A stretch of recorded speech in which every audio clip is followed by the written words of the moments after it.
And so since so much of witchcraft attacks affect the lower chakras, causing things like depression, lack of motivation, a decrease in willpower, one of my favorite foods to activate the solar plexus energy and get a renewed sense of interest for life and a renewed sense of energy and fire is going to be pineapples and ginger.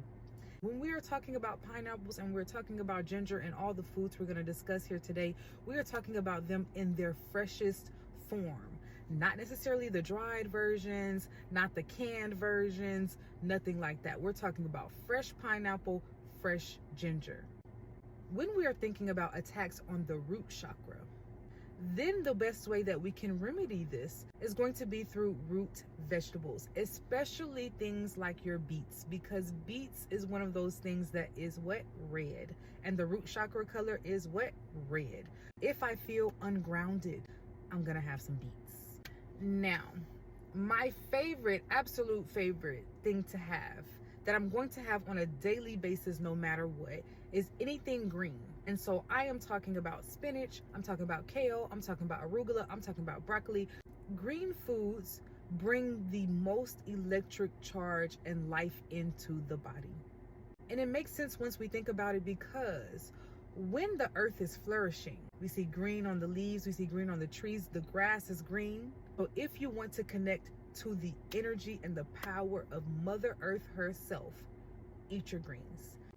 What I'm going to do now is talk about herbs, because we must have bitters in our diet, and the best way to get our bitters is of course to do bitter greens. But then we also have bitter herbs for your teas. So the most bitter herb that I can think of really is going to be your wormwood. We need our bitters because bitters act as a purging force in the body. So when we talk about the ways that witchcraft can literally manifest in the body, when we take in bitter foods, whatever is in the gut, whether it's spiritual or physical, is going to be purged out. Anyone who has had a session with me will know that most of the time, when I am reading a person and I'm asking spirits, I'm asking their ancestors, I'm asking their higher self, what is causing this witchcraft to work in this person's life?